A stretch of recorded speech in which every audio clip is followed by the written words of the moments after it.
नमस्कार दोस्तों, मैं हूं रोहित निरंजन और स्वागत है आपका हमारे YouTube channel the success study and analysis centre पर।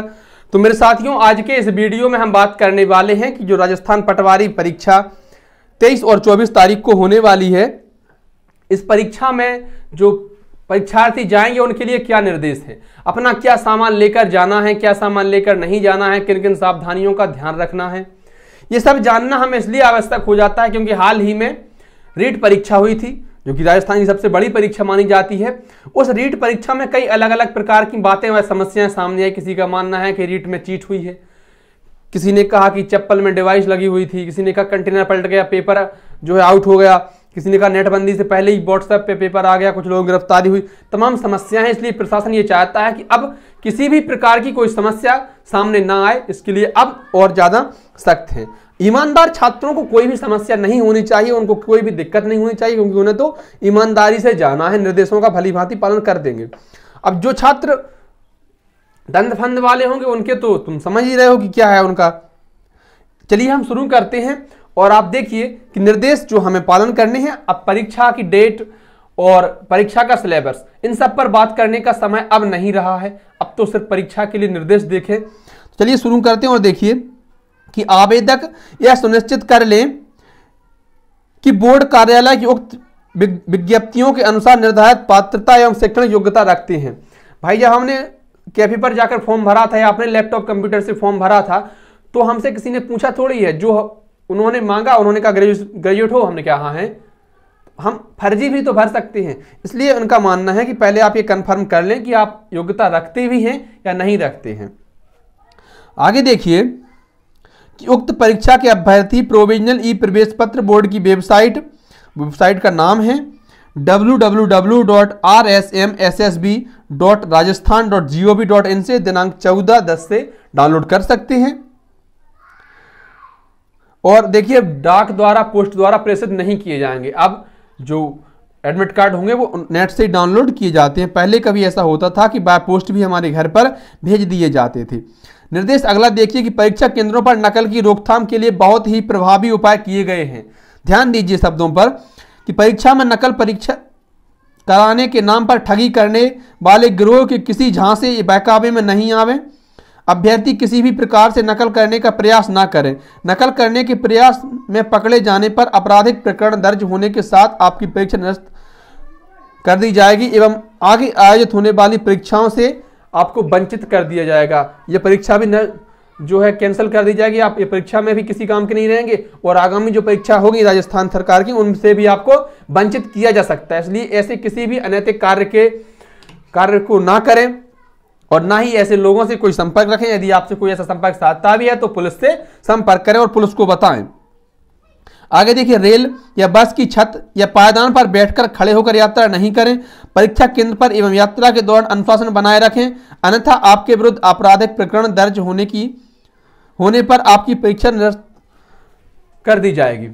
भाई, जब पेपर देने जाते हैं तो किसी का पेपर शहर से 200 किलोमीटर दूर होता है और किसी का अपने गृह जिले से 300-500, तो जितने भी दूर हो, परेशानी या जोखिम के साथ परीक्षा में ना जाएं। बस स्टैंड की छत पर या लटक कर ना जाएं, जिससे कि किसी भी प्रकार की कोई परेशानी सामने आए। आगे देखिए, अभ्यर्थी परीक्षा केंद्र पर निर्धारित परीक्षा समय से 1.5 घंटे पहले अपनी उपस्थिति दें, ताकि तलाशी के उपरांत आप समय पर परीक्षा कक्ष में नियत स्थान पर बैठ सकें। परीक्षा प्रारंभ होने के नियत समय के पश्चात किसी परीक्षार्थी को केंद्र में प्रवेश नहीं दिया जाएगा। जो परीक्षा के समय है, टाइमिंग क्या है परीक्षा की, कि जो पहली पाली की परीक्षा है वो होगी 8:30 से 11:30 और दूसरी पाली की होगी 2:30 से 5:30।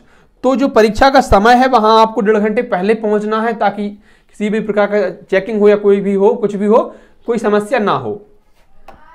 आगे देखिए कि कोरोना या कोविड-19 वैश्विक महामारी के बचाव के लिए सामाजिक दूरी से संबंधित जारी दिशा निर्देशों की आवश्यक रूप से पालन करें। कोरोना की जो गाइडलाइन होगी उनका पालन करना है हमें, वो तो हमारे लिए भी बेहतर होगा, हमारे स्वास्थ्य के लिए भी बेहतर होगा। परीक्षा केंद्र के प्रवेश द्वार पर कोविड-19 के मद्देनजर अभ्यर्थियों को हैंड सैनिटाइजर, वॉश एवं तापमान माप की व्यवस्था की जा रही है, जिसमें अपेक्षित सहयोग करें। हैंड सैनिटाइजिंग के लिए सैनिटाइजर रखा होगा और टेम्परेचर मापने के लिए मशीन होगी, तो उसमें सहयोग करना है, ज़्यादा कोई इसमें परेशानी होती नहीं है। परीक्षा केंद्र पर अपना प्रोविजनल ई प्रवेश पत्र, एक मूल फोटो, एक पहचान पत्र जैसे कि मतदाता पत्र, Aadhaar card, passport, driving licence, PAN card, ये सब लेकर जाना है। उपस्थिति पत्रक पर एक फोटो चिपका कर जाएं जो कि नवीनतम रंगीन फोटो होगी, और नीले रंग की पारदर्शी पेन।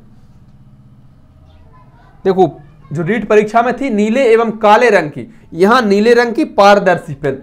पारदर्शी पेन क्या होती है दोस्त, जैसे मेरे पास ये पेन रखा हुआ है तो ये पेन पारदर्शी पेन कहलाता है, इसमें आर के पार देख सकते हैं।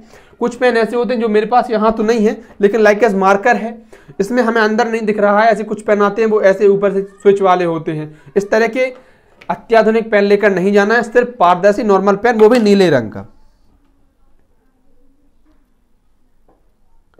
इसके अलावा अन्य कोई सामग्री परीक्षा केंद्र पर नहीं लावें, केंद्र पर और कोई सामग्री नहीं ले जाएं।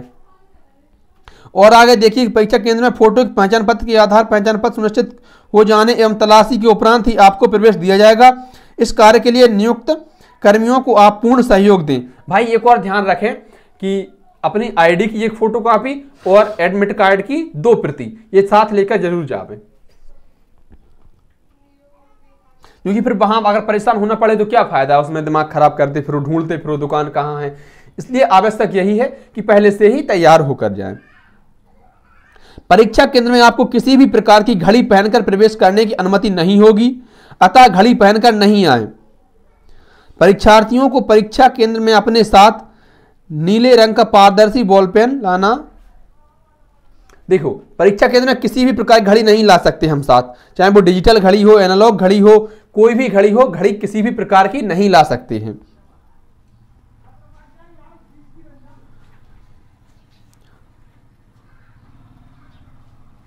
इसमें क्या कह रहे हैं आगे की पेन के अलावा किसी प्रकार का, अच्छा पारदर्शी बॉल पेन के अलावा किसी और प्रकार का पेन नहीं लावे साथ में। पानी की बोतल, पर्स, बैग, ज्योमेट्री या pencil box, plastic pouch, calculator, तख्ती, पैड, गत्ता, pen drive, rubber, long table, scanner, किताबें, नोटबुक, पर्चियां, whitener, mobile phone, bluetooth, earphone, microphone एवं पेजर, अन्य किसी प्रकार का संचार उपकरण, स्लाइड रूल, किसी भी प्रकार का हथियार आदि लेकर परीक्षा केंद्र पर प्रवेश नहीं दिया जाएगा। केंद्र पर इनके सुरक्षित रखने की कोई व्यवस्था नहीं होने के कारण आप इन्हें केंद्र पर लेकर नहीं आवे। इसको समझ लीजिए, मुद्दे की बात यही है कि परीक्षा केंद्र में किसी भी प्रकार का अन्य सामान लेकर नहीं जा सकते। रीट परीक्षा में उन्होंने कहा था कि भाई पानी, पारदर्शी पानी की बोतल लाएं जो कि 1 लीटर से बड़ी ना हो। यहां पर उन्होंने कहा कि भाई पानी की बोतल भी ना लाएं अपनी, हम एंट्री नहीं देंगे पानी की बोतल लाने वालों को। पानी की बोतल और मोबाइल से संबंधित कोई भी, चाहे ब्लूटूथ हो, ईयरफोन हो, कोई भी डिवाइस हो, वाईफाई फलाना ठिकाना जो भी हो, लेकर ना जाए। साथ में इन्होंने यह भी कहा कि केंद्र पर रखने की व्यवस्था नहीं होगी, तो ये जोखिम भी होगा। कई बार क्या होता है, कह देते भाई हमारी कोई व्यवस्था नहीं, हमने निर्देशों में कहा था आप जहां मर्जी हो वहां रख दो, हम नहीं जानते कुछ कहां रखना है। और कई बार वो लोग जमा करवा लेते हैं जिम्मेदारी से, तो इसलिए इन्होंने कहा है कि अपने साथ ना लेकर आए परीक्षा केंद्र पर, लेकिन जो लड़का 200 किलोमीटर दूर पेपर देने जाएगा वो बैग तो और फोन तो लेकर ही जाएगा। तो चलिए इसके लेकर जाएं, लेकिन केंद्र पर रखने की जिम्मेदारी होगी या नहीं होगी इसके बारे में कुछ नहीं कहा जा सकता। इन्होंने तो कहा है कि नहीं होगी, कई जगह रखने देते हैं, कई जगह नहीं रखने देते हैं। आगे हम देखते हैं ऐसे विशेष योग्यजन परीक्षार्थी जिन्हें बोर्ड के उक्त विज्ञापन के अनुसार परीक्षा के दौरान ऋतु लेखक दे है भी सक्षम चिकित्सा अधिकारी के चिकित्सा प्रमाण पत्र के साथ आना, अपना आवेदन पत्र संबंधित केंद्राधीक्षक को परीक्षा दिवस से 3 दिन पूर्व अवश्य प्रस्तुत कर देवें, अन्यथा ऋतु लेखक की सुविधा उपलब्ध कराया जाना संभव नहीं होगा। जिन लोगों ने अपने साथ, जैसे किसी को देखने में समस्या होती है या कोई समस्या होती है, तो उन्होंने एक लिखने वाला राइटर रखा होता है जो उनकी परीक्षा करता है और वो बताते जाते हैं। तो एक तो उनके लिए 2 निर्देश हैं कि एक तो वो जो संबंधित या चिकित्सा अधिकारी होगा उसका वेरीफाइड सर्टिफिकेट लेकर आवे साथ, और उस सर्टिफिकेट को और उस आवेदन पत्र को परीक्षा से 3 दिन पहले परीक्षा केंद्र में जमा करा दे, यह आपकी जिम्मेदारी है। अन्यथा जो सहायक होगा उसको बैठने की अनुमति नहीं दी जा सकती है, इसलिए ऐसे लोग विशेष ध्यान दें। आगे देखिए कि कोरोना कोविड-19 के दृष्टिगत परीक्षा केंद्र पर परीक्षार्थी को मास्क लगाकर आना भी अनिवार्य है। और साथ में ड्रेस कोड का भी विशेष ध्यान रखना है। ड्रेस कोड का ध्यान कैसे रखना है, जैसे कि पुरुष अभ्यर्थी आधी आस्तीन के शर्ट, टी शर्ट, पैंट एवं हवाई चप्पल या सैंडल पहनकर आएंगे तथा समस्त परीक्षार्थी मास्क भी आवश्यक रूप कर पहनकर आए। देखो, रीट परीक्षा में भी उन्होंने कहा था कि हाफ पहनकर आना है, हाफ बाएं की हो, जैसे ये फुल बाएं की है तो ये पहनकर नहीं जाना है। परीक्षा में ऐसा हुआ था, शर्ट उतरवा के रख दी थी उन्होंने, अंडर जो इसके नीचे बनियान पहनते उसमें परीक्षा दी थी। इसलिए जो निर्देश हैं उनका भली भांति पालन करना है। इन्होंने कहा मास्क लगाकर आए। रीट परीक्षा में ऐसा था कि मास्क लगाकर आए, लेकिन आपका मास्क अंदर नहीं जाएगा, हम अंदर दूसरा मास्क देंगे। यहां पर कह रहे हैं कि मास्क लगाकर जाएं, तो मास्क बिल्कुल सादा सिंपल लगाकर जाएं। और आगे देखिए,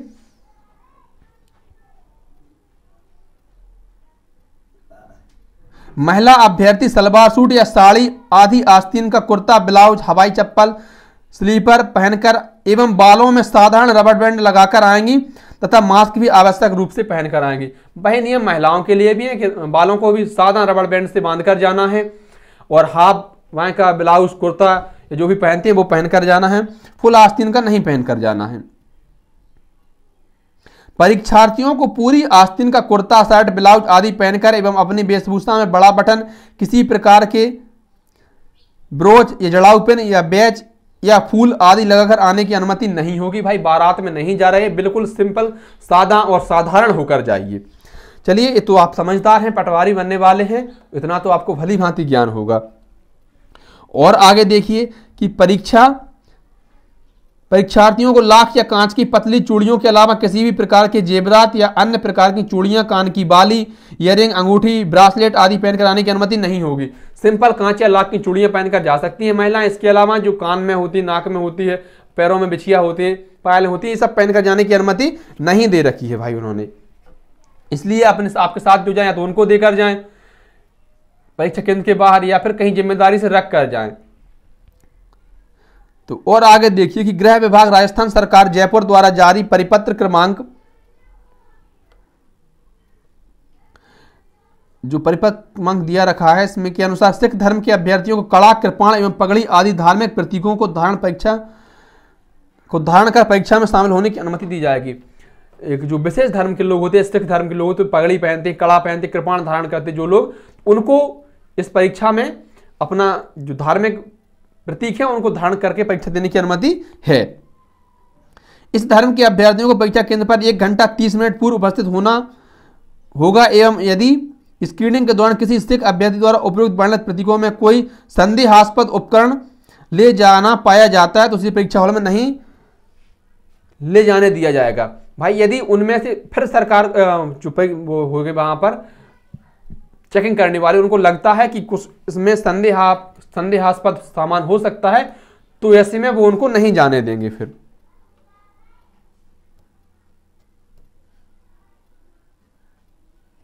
यदि किसी वस्तु को पहनकर आने से या ड्रेस कोड में शामिल होने से संबंध में कोई संदेह विवाद पैदा होता है तो परीक्षा केंद्र पर परीक्षा से जुड़े अधिकारी का निर्णय मान्य होगा।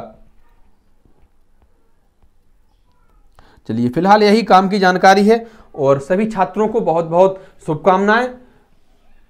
आप अपने लक्ष्य तक पहुंचें। और अब आज कितनी 15 तारीख है, तो अब सिर्फ 7 दिन बचे हुए हैं। 7 दिन को भी आप कम कर दीजिए, 5 दिन सिर्फ हमारे पास बचे हुए हैं। प्रैक्टिस करिए, ज़्यादा से ज़्यादा प्रैक्टिस सेट लगाइए, टाइम मैनेजमेंट का ध्यान रखिए और बहुत बहुत शुभकामनाएं। हम आपके उज्जवल भविष्य की कामना करते हैं। धन्यवाद प्यारे साथियों।